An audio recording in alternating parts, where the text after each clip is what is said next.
మనకి 27th April మిట్ట మధ్యాహ్నం ఒక రాబరీ మనకి కారంపూడి పిఎస్ లిమిట్స్లో చోటు చేసుకుంది. సో అది కారంపూడి లిమిట్స్లో రాబరీ జరిగినప్పుడు ఈవెంట్ అంతా కూడా సీసీటీవీ ఫుటేజ్లో కూడా క్యాప్చర్ అవ్వడం జరిగింది. సో ఇమీడియట్లీ ఎఫ్ఐఆర్ దానిపైన రిజిస్టర్ చేసి అడిషనల్ ఎస్పీ అడ్మిన్ ఆధ్వర్యంలో స్పెషల్ టీమ్స్ ఫామ్ చేయడం జరిగింది. ఎస్డిపిఓ గుర్జాల క్లోజ్గా దాన్ని మానిటర్ చేశారు.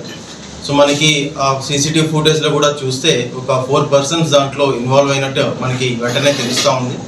సో మనకి కొంత సీసీటీవీ ఫుటేజ్, కొంత టెక్నికల్ ఎవిడెన్స్, వీటన్నిటిని బేస్ చేసుకొని ఈ యొక్క కేసుని చాలా డీప్గా మల్టిపుల్ టీమ్స్తో దీన్ని క్రాక్ చేయడం జరిగింది.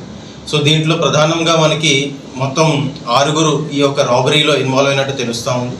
సో మెయిన్ రోల్ వచ్చేటప్పటికి సాంబయ్య అండ్ పవన్, వీళ్ళిద్దరూ కూడా కీ పర్సన్స్ కింద మనం గుర్తించడం జరిగింది. సో దీంట్లో సాంబయ్య అనే ఒక పర్సన్ మనకి ఇక్కడ కారంపూడిలో జ్యువెలరీ షాప్లో ఆయన పనిచేస్తూ ఉంటారు. 10 ఏళ్ళుగా ఈ జ్యువెలరీ షాప్లో పనిచేయడం వల్ల ఆయనకి కొంత ఈ యొక్క మార్కెట్ పైన, ఈ ఎకనామిక్ యాక్టివిటీ పైన కొంత అవగాహన ఉంది. సో తనకి ఈ పవన్కి కొంత ఆర్థిక అవసరాలు ఉన్నాయి. సో ఈజీ మనీ కోసం ఈ గోల్డ్ ఏదో ఒకటి చేసి రాబరీ చేసి ఇమీడియట్గా మనీ సంపాదించాలని ఒక ఆశతో వీళ్ళు ఒక అజిత్ అనే ఒక వ్యక్తి వీళ్ళకి ఒక బంధువు అవుతారు. మరొక 3 కలిసి కన్స్పైర్ అయ్యి ఈ యొక్క రాబరీని చేద్దామని ప్లాన్ చేస్తారు. సో దీంట్లో ఈ పవన్ అనే వ్యక్తి నసరాపేట ఉంటారు, అండ్ అలాగే ఈ సాయి కిరణ్ మరొక 3 అఫెండర్స్ వీళ్ళందరూ కూడా గుంటూరుకు చెందిన వాళ్ళు. సో ఈ పవన్ అనే వ్యక్తి మిగతా 4 కూడా ఎంగేజ్ చేసి ఫలానా రోజు ఈ కంప్లైనెంట్ ఎవరైతే ఉన్నారో ఆయన ఈ గోల్డ్ అనేది డిఫరెంట్ షాప్స్కి సప్లై చేస్తూ ఉంటారు. ఆ రోజు మనం చేసినట్లయితే చాలా ఎక్కువ గోల్డ్ మనం రాబరీ చేయొచ్చు అని చెప్పి ప్లాన్ చేసి ఆ రోజు మండే ఈ 4 కూడా మనకి గుంటూరు నుంచి సత్తెనపల్లి రోడ్ పై నుంచి ఇక్కడికి వచ్చి దే విల్ వెయిటింగ్.